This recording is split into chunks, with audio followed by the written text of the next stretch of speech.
Thank you very much that you come to the interview. I'm really glad to see you here. And I'm happy to introduce you to our Russian audience, Kursty Groves, great space coach and also an author of two wonderful books, I Wish I Worked Here and Space for Innovations.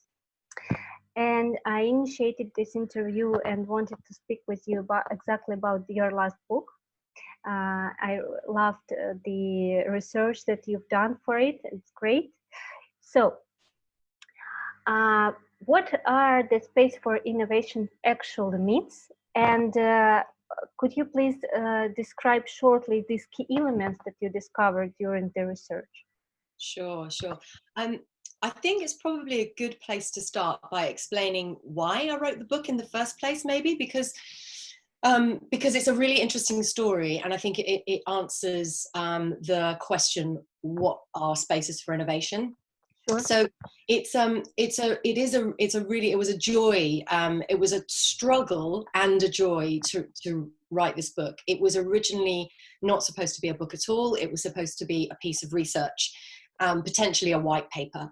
But the journey itself was a journey of discovery and design and innovation, in that it didn't go according to plan, and we discovered lots of things along the way, including the fact that there was much more content and much more very, very interesting elements than we anticipated.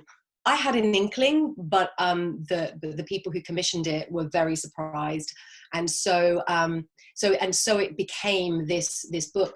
And the story. There's another story around how the book was designed, which is probably one of my favourite parts of it as a joyful thing to create, because all of the elements of designing a space in a way were kind of interpreted into designing the book, which was quite lovely.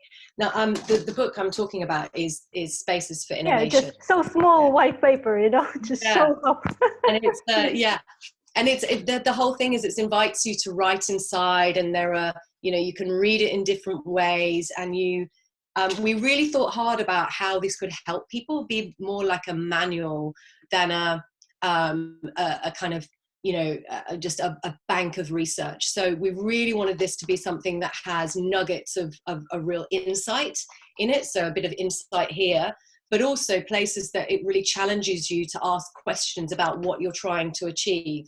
So it's really interactive, and then thought leaders, etc. So, but the story that it was actually commissioned by Nesta, who is an innovation charity in the UK, and they were about to move offices themselves.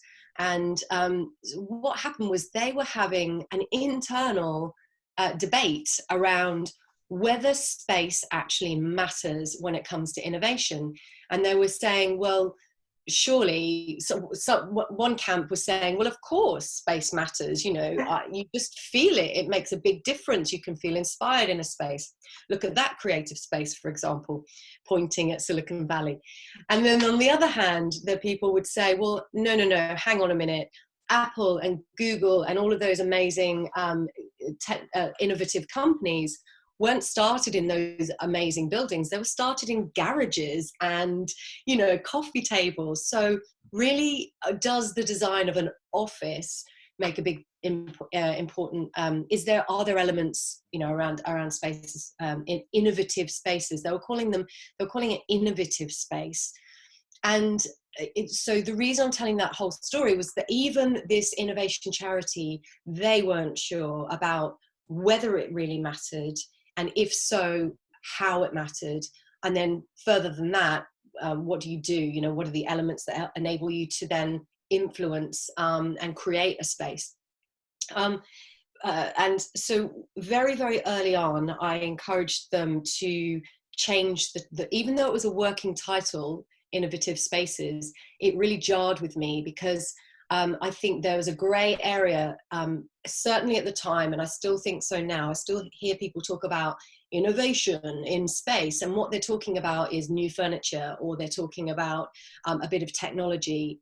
And what we were talking about was, how do you enable innovation? How do you create a space, whether it's digital or physical, preferably both, and how do you create those places that actually unlock people and support innovation? So that's why it's called Spaces for Innovation. And really what Spaces for Innovation are, is just as I've said, really just the supporting place and tools that enable people to perform creative behaviors and activities that underpin innovation. So my background before writing my first book, which I wish I worked there, was as an innovation consultant. So my world was all about helping organizations to unlock innovation and creativity in their people, in their structures. And one of the spaces that we're interested in, one of the themes we're interested in, was environment. And what I realized at the time, and this is going back at least 15 years, that there was no real understanding from our part, from the organization's part, about why or how or whether spaces plays a role, but we intuitively knew. So that's why I kind of wrote the first book, which is more about, who's out there and doing something interesting. It's very old now, but still some of those pioneers are still doing a great job. But then the second book was much more about digging in deeper and backing up the evidence behind those elements that enable innovation. Yeah, I really like this idea. When we speak about the innovation, we speak about the behavior of people, yeah, and how to manipulate this behavior through the space. Yeah, that's fantastic. Yeah, so it's kind of the two parts, which is the what they're doing, so the activity, the things that they need to do to go through the innovation process, but also how they're doing it, their behaviors. And there are really specific creative behaviors that are evidenced throughout the innovation process, whichever one you follow. And I think, when you're talking about what are the elements to Spaces for Innovation, this book actually is kind of organized, if you like, around 10 themes. So there are kind of 10 themes, and each of those themes are an element that makes up what I think is enables you to kind of create a space for innovation. Now, you remember I said that the people who commissioned the book in the first place, how they were surprised. Well, actually, out of those 10 themes, only 3 of them are physical. So they were like, what? You've got 10 themes, and 7 of them are actually intangible.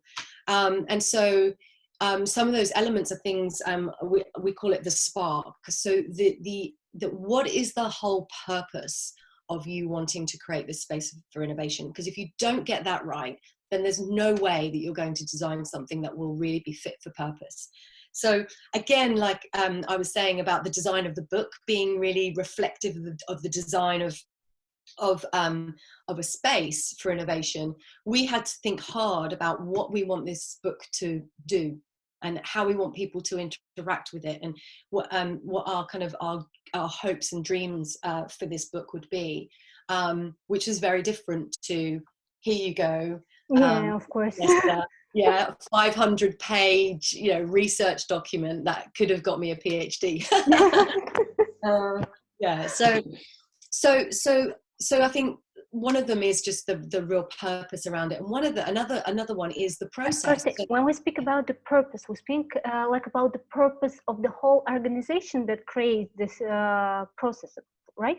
Yes, I mean, and really good thing to question. It really depends on what you're creating, at which scale. So, for example, I was working with the British government, the Cabinet Office and the Treasury, specifically around a hub of spaces where they could run brainstorms and think differently and encourage different behaviors, and that was very much actually I worked a little bit with Jeremy Myerson on this as well. So that was really within an organization that has a very, very clear purpose, and is entrenched in history, and is governmental, and has, it was what is a space that we can carve out where people can behave differently, where they can take their ties off and everything is leveled and no idea is bad until it's gone through the process, for example. So that was specifically around a network. I'm so happy when you say that it's a governmental project, because I wish such kind of project can appear in Russia as well, but it's so beautiful. Just sorry. Yeah, it's really hard. It's really hard to do. I think it's a massive. I was just talking to my he's not a client, he's more a friend now, because we've been working on it, I think, about almost 2 years. It was launched, and he's so proud now because over 10,000 people have gone through this space and had and been challenging policy and solving problems. But the whole, just for one space, it took, I did a lot of the work pro bono, so I wasn't being paid for it. And he, it wasn't his whole job. So we were putting a lot of time, energy, commitment into making this thing work, even down to just getting permission to do something that in a corporate organization would be, straight away, yeah, that's easy, let's just do it, and I'll do it quickly. These things would take a long time. So keeping, actually, and this is another part of Spaces for Innovation, it's the way that people are engaged and the way that they're involved in it that has a massive impact on whether it survives or not. I firmly believe that space on its own will not do it. You have to consider the social and the physical, and also obviously now digital as a kind of enabling tool, but really it's the social interactions and the climate behind it and the culture that you're working with, as well as the physical thing you're trying to create. And it's completely different, depends on how we've been taught before to think about the space. So actually people have to think differently to start create spaces like this. Yeah, I think so. And I like to, the way I like to describe it is, typically as designers or architects, you start with the space. You start with and even, facilities managers within a company, when they're deciding that they're going to change something internally, they will start with the stuff, the thing first. And then they will start to layer on, the tools, and then they'll put people in last and hope that it will work, and get annoyed, actually, if I'm honest, the amount of designers I've heard say, oh, it's just like opening a can of worms when you start involving people. Or facilities people saying, oh, it's so beautiful in the morning before anybody arrives, or when I wrote my first book, this is one of the things I was really, really keen to do, was actually represent these spaces from the people's perspective. And so whilst I did give credit, obviously, to the designers and the architects of those spaces, it wasn't a typical book about office space design, in that a typical one would be, the designers would give you their best photographs, and then you'd have almost like a portfolio. It'd be like a, beautiful eye candy. Love it. Don't get me wrong, I love that.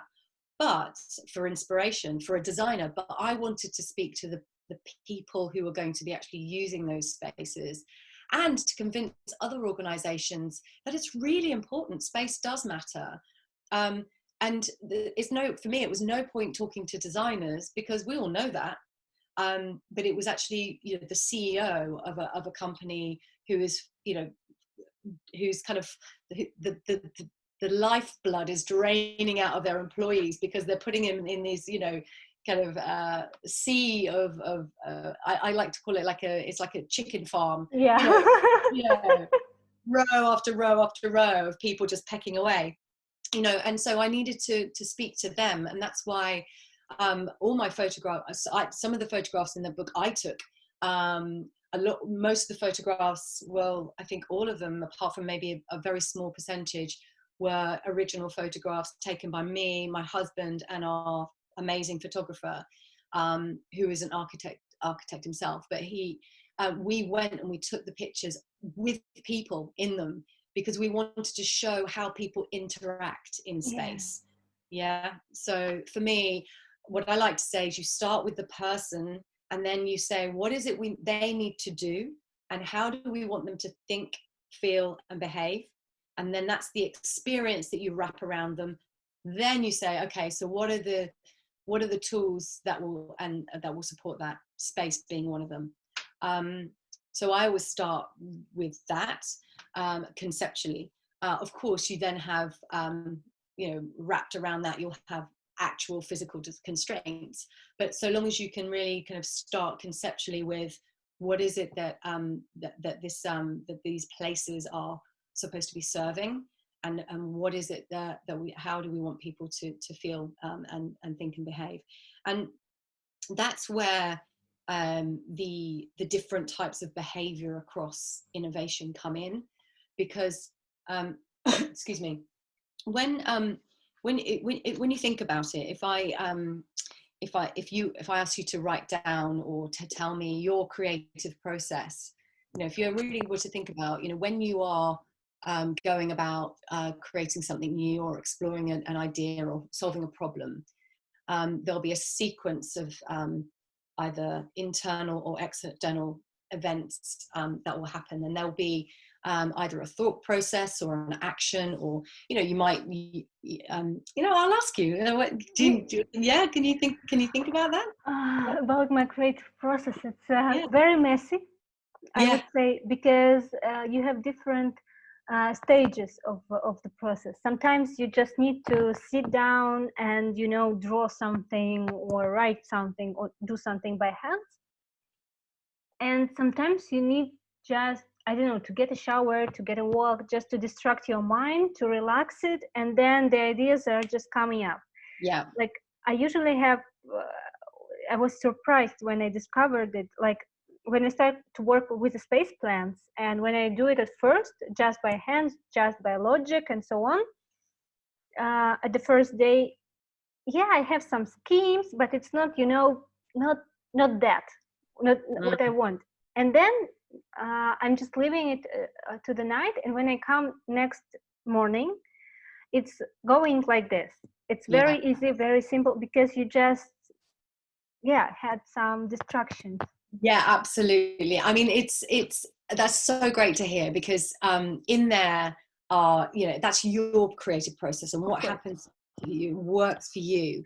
So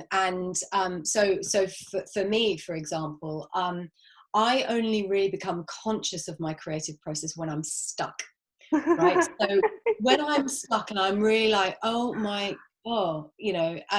then I become conscious that I'm not doing what I normally do, and I have to get out of digital. I have to get physical. I have to, it's quite funny, because sometimes I don't even recognize it, and my husband will say, maybe I'll complain about something, and he will say, write it down on a piece of paper, or print it out, and I'll say, no, I don't want to waste paper, and then he will say, just write it down or print it out. And then literally I will get some Post-its, I will draw, I will put something up on the wall, and then I will walk away from it, and I'll come back. And like you say, if I have a sleep on it overnight, I will come up with knowing exactly what I need to do next. I might not have the whole thing, but I know what to do next.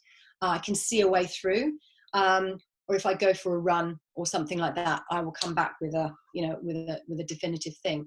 Now, there's so much going on in that every single person has their own process and their own way of doing it, and it might change from context to context depending on what the challenge is. But within that, there are universal things that we do. So, for example, there's the exploration of, some people will go to immediately start looking online, and exploring, or go to books. Sometimes I'll go to books, or I will kind of rummage through some things that I've collected. I was listening to an author the other day who was saying that she writes everything on all of her notes on little cards, and she keeps them in a shoebox. And she'll go back to that shoebox, and she can see how much she's gathered around a certain topic. So there's this thing around gathering, and that's an individual thing, and it's about engaging with the world and getting stimulated and by interesting information. Sometimes it's relevant, sometimes it's not, but that's all really, really, really important, because sometimes the things that are really a little bit over there and adjacent, when you're trying to solve the problem, they'll come in maybe overnight and then make you think about it from a different angle. So there's that. Then there's I will go and speak to my husband. So I'm working on something at the moment. I feel a bit stuck around it. And I realized yesterday, I just need to bounce it off him. I've been bouncing off some other people, and it's not really happening. But actually using that interaction with other people is something that often happens as well. And then it's, engaging on your own with and exploring, and then there's also completely disengaging, which is your point about having a shower or going to sleep or just not thinking about it. And that's because our subconscious is allowed to then make connections in a way that we can't when we're too in our conscious brain. So there's some really, really fundamental ways that our brains operate at a kind of neurological level that we can influence by being a bit more conscious about the things that we do. And then space can play a very large role in this. And I think there's, if you sorry. At the most simple level, there's a really wonderful, it's in the book actually, I'll see if I can find it. There's a really great model that you can look at, which just simply says, it's a kind of an axis, and it just says, hang on, I'll get a pen and I'm going to draw it for you. It's about engaging and disengaging, which we just talked about. And then it's also about doing it alone and doing it with other people. So, for example, I hope this is dark enough. I've got, yeah. So if we have, here you go. So it's kind of effectively, if you're engaging or disengaging, or you're on your own or with other people.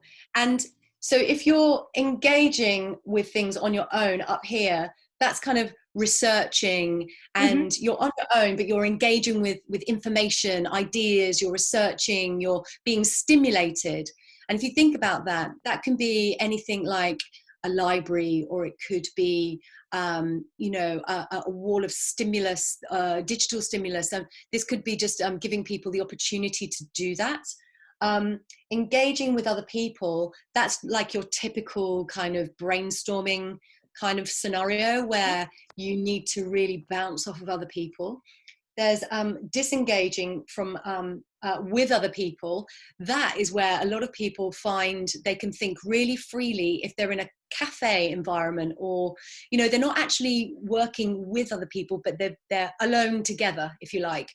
So creating spaces where people can just process information on their own, but have that kind of social connection, can be really powerful.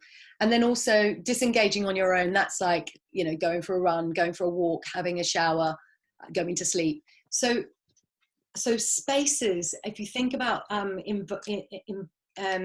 designing spaces, whether physical or digital or both, that can do that can enable those different types of interactions with information and with other people, then that can really, really help to give you access to the different types of thinking and the different types of activity that you need to do for innovation. Yeah, I just really like the graph, because what we want to find out, what kind of spaces do we need. We just need to understand what are the activities in this graphs, and there, voila. Yeah, absolutely. And in fact, you could also say, and as I said, this is a fantastic model that was created by a lady called Dr. Alison Williams, and she's in the book, and the model's in the book. But if you think about it, there's actually something in the middle that she calls the plaza, and that is maybe a place where you can do all of those activities, which might be, an atria, where there's a little nook where you can disengage and you can go and explore something. There might be a little library in a mezzanine above a big space. You know, there's all sorts of ways that you can pull those kind of spaces together in a very dynamic way as well. Yeah, I love that model. I love it. Really, thank you. And coming back to the key elements, what else do we have? What didn't we cover else? Yeah. So some of the other key elements are to do with leadership. And would you like me to list them? The 10? Yeah. Yeah, because I've got them here. I think it would be easy to understand for yeah, absolutely. And they're kind of in order in a way. Kind of certainly they're top and tail. So the first one is the spark, which I mentioned before, which is about the purpose, the impetus. Why do you want to create change in the first place? Because the assumption is that there is going to be some form of change. There's something that's going to be different as a result of it. So being really clear on that. And that usually is the thing that will be the key driver throughout the entire project. If you are not clear on that, and then that can be a real problem. You know, you end up we talk about the goalposts being moved. You know, you think you're scoring here and they go over here. Yeah. But also it becomes a really powerful engagement tool for people all the way through. So you're able to communicate, this is the reason that we're doing what we're doing. And that it then makes changes much easier for them to get involved with. So the reason you're doing it, the purpose, and in the purpose itself in terms of how big your ambition is, being really clear with the leadership team on the goals and the scale of it. Then that leads into the leadership itself, being really engaging with leaders, having the support, getting the direction from them. If it's not engaged at that level, then it really doesn't. In my experience, working with the leaders and at least having some leadership support is absolutely what you need, because otherwise, if something is different, which spaces for innovation tend to be, then people don't understand it. And if it's not endorsed and supported by the leadership, then it fails. So that's a really important one. And conversely, the leadership's role in not just endorsing it and supporting it, but actually role modeling can be massive.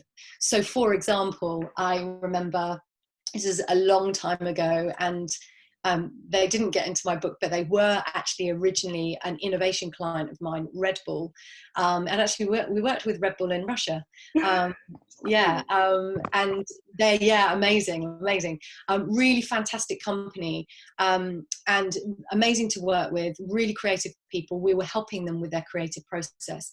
And at the time, I wasn't working in physical space at all at that time, but they had a new office, and they in London, and they created this really, really outstandingly beautiful kind of iconic space with a slide, and this is like before even Google had a slide, right? This is way before.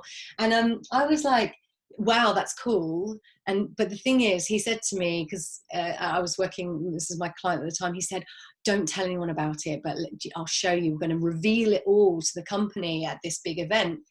And I was like, okay, so nobody knows what this is going to be. Yeah, no one knows. It's going to be a massive surprise.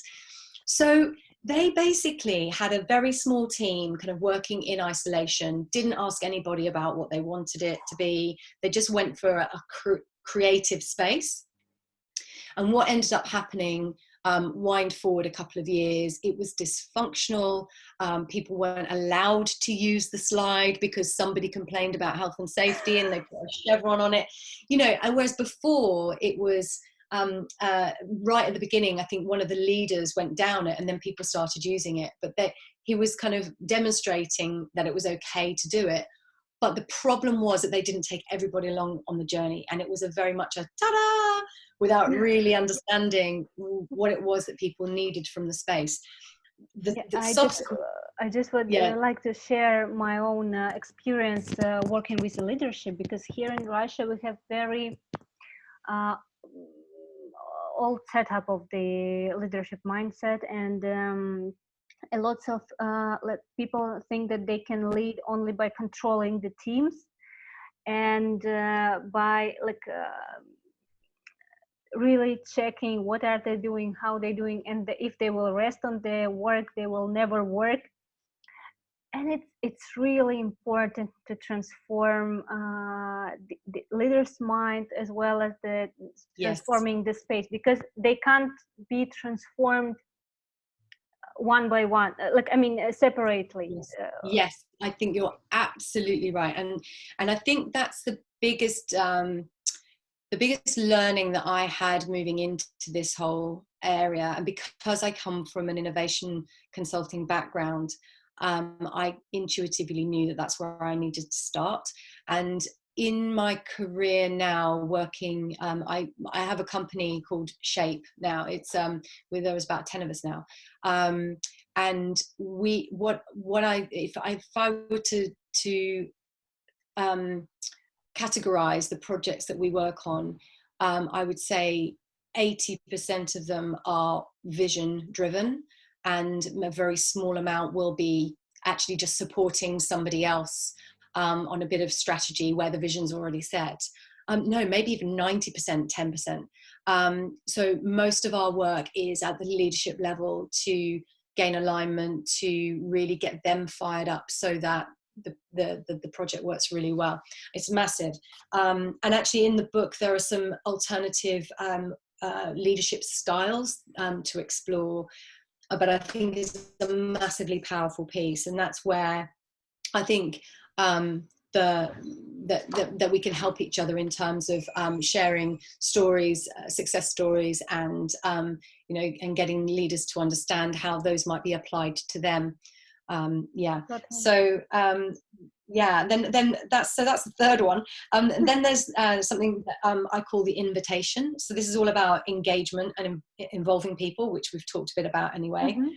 Then there's the experience. So this is all about really setting the stage for different activities. So, for example, in this one, there are a few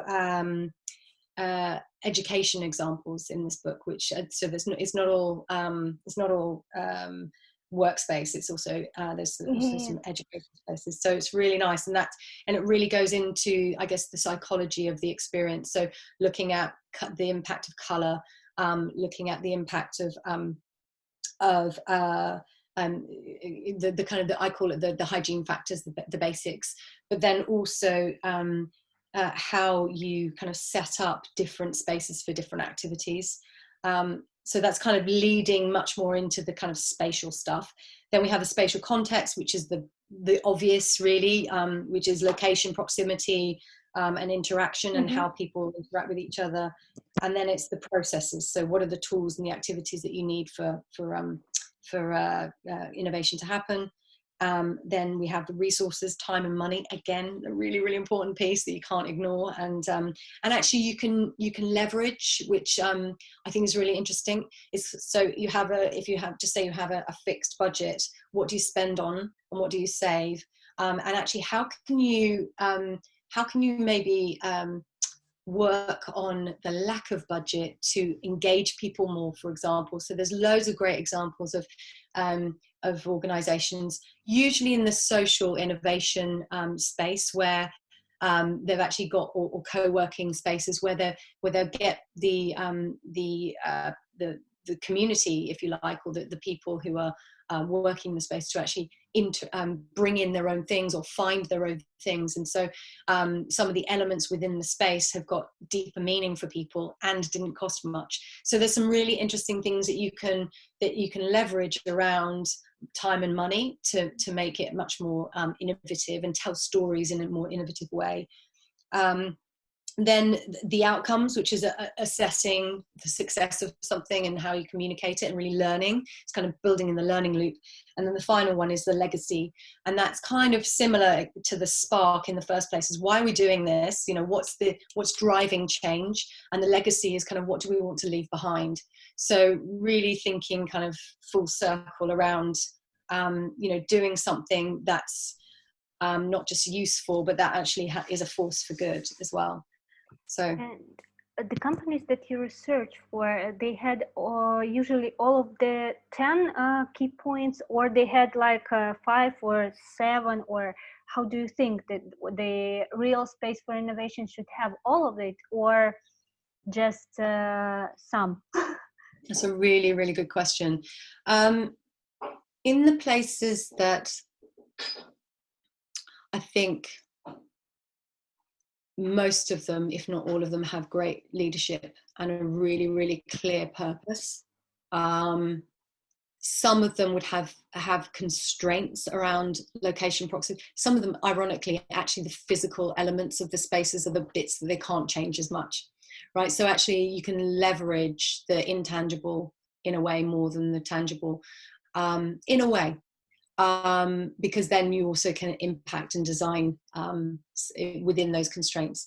I think the short answer is that all of them have, consciously or unconsciously, all of them, but some are more conscious about some of those elements than others.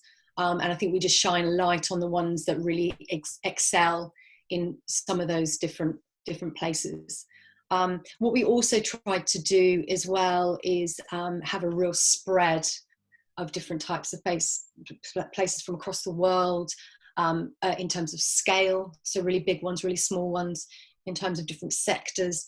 So it's really hard to just put the ones that made it into the book and say they're all, 10 out of 10, because actually some of them we chose because they just did something really, really well, and because they provided a bit of a balance to the other things that were in the book. Not even no doubt, I know 100% there are so many more amazing places that should be in this book, but you have to kind of draw a line somewhere. Sure. And also I wanted to ask you, how do you think in this new world, post-pandemic world, if we're saying, do you think the thing is like innovation and creativity thinking would be important for most of the companies, and they will have to think about how to create their space and environment physically or not physically in this innovation way, or it's all only for for such IT guys and so on? How do you think it will develop after this? Great question. I mean, this is the thing that is on everybody's minds right now. And sure, I think there's what I'm doing with clients, and the way that I'm approaching this is by looking at some of the really big fundamental kind of shifts that are happening in the broadest sense. And that's kind of where this book started as well. We start really broad, what's happening in the world and what's influencing us. And then what I'm trying to fathom out is how much of that is a prediction from some companies who want to see a change versus how much of this is going to change because regulations have changed versus how much of this will change because people and their behavior is changing. And I think it's a combination of all of those things. But then the question is, how long are these changes going to are they going to last? So the way that I'm looking at it is by saying what's happening now and how do we react immediately, responsibly to what's happening, and what do we think might be going on next, so that we can react and respond again, so we can relax maybe a little bit, but we'll be ready to react again. And then how do we define what we want the new normal to be? And what I'm seeing a lot is, as you I think mentioned that when we spoke earlier, that there is definitely a lot of people a lot of organizations who are keen to reduce their real estate costs, for loads of great reasons, i.e. they are underutilized maybe anyway already, and it's an opportunity. The global economy and the impact that's having on businesses means that we need to cut costs, of course. But that matched with the need for more physical distancing between people at a fundamental level is certainly over the next few months, maybe few years, that's going to have a really big impact on actually whether you can get rid of that space, and then matching that with you know, a more robust remote or I call it work from home, work from office blend. So what I'm doing with clients right now is actually helping them to envisage the future that they want to see as a result of the experience they've had, and then see how much of the things that we need to do now can actually pull forward and carry through, as opposed to having a reaction, changing a behavior that we don't actually want to be changing, and then having to fight back against that behavior change. And what I mean by that is, there's a fantastic article I'll share with you. It's called The Low Touch Economy, and it's written by a really fantastic innovation consultancy, and they're kind of coining this new era that we're moving into, the low touch economy, and lots of innovations coming out of it, but there's also a lot of anxiety, fear, you know, that's driving, you know, people's behavior. What I've drawn from that, and I'm helping my clients with, is to say, okay, yes, we may be entering, we are entering even short term, and we've been in a situation where it is very low touch. It's no touch at the moment, isn't it? You know, we're kind of in lockdown, in isolation. But when we do start to return to a way of working in the same space, it's going to be much more low touch. How do we maintain a high connection with people? So having, like, we could have done this interview via email, we could have done this interview via phone, but we're choosing to do it via video to have a higher connection. I can see your face, I can see you smile, I can see you react to me, and that gives us a better kind of social bond, even though we're not physically connected. So my big kind of push with clients is to really explore how they can maintain a high connection throughout this transition period, back to a place where we are actually interacting again in the same space. Because my fear is that putting up a whole load of plastic screens around desk is going to actually it's going to look horrible, but it's no, designers go no, but also you know, it just influences people's behavior in a very, very different way. So let's work harder to say, okay, how can we be in the same space safely and actually get those social bonds kind of reforming again. Because one thing's absolutely clear from all the evidence, all the research, is that human beings are social creatures, and when we are in an in-person, face-to-face, same space, we get oxytocin spikes, you know, our levels go up. We read body language in a very, very different way. And I'm not saying that, you know, that digital, what I'm saying is that I don't think we're all going to go all remote all the time. I do think that we're going to be leveraging remote working a hell of a lot more than we have, which is great.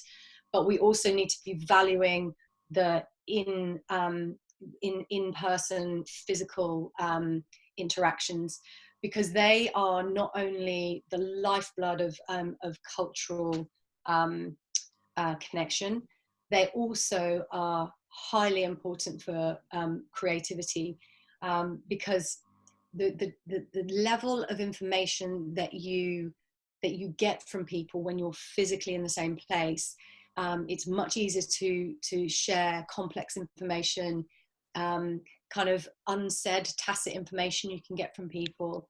And simply by being with somebody, as a human being, we get quite a lot of developing things like trust and a sense of being connected. So yeah, I don't think that we're going to be, I don't think the office is dead per se, but I do think that more companies are going to be thinking harder about how they connect people together when they come together in those spaces. And what is a new role actually for the office?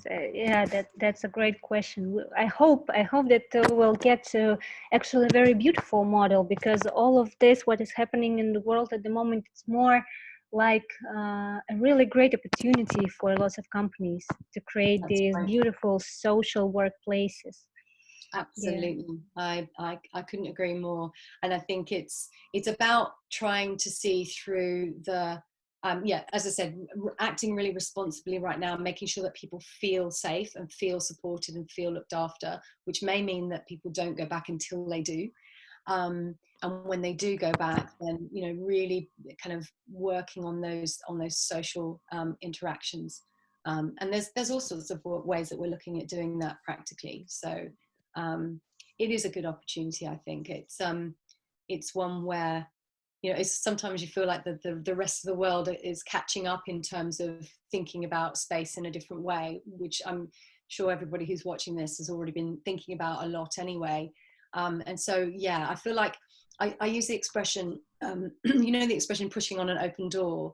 I kind of feel like up until now, I've been it's been slightly unlocked and maybe a little bit ajar, and I'm like trying to push it very now it feels like it's a lot lighter, and the door's opening, and we can, you know, start to have those conversations in a bigger way. Yeah, I totally agree. Thank you very much, Kirsty. It was very interesting. It's a great book, I believe, and I really hope I will one day have it not only on online way, but I want to touch it and hold it in my hands. And it's great insights during the interview. I really loved all of the key points and the scheme that we discussed. So many really important things. Thank you for coming, and I really, really wish you all the luck. And yeah. Oh, thank you so much, Kate. Lovely to spend time with you. Thank you. Thank you. Okay, we are stopped now. Hey, oh, you must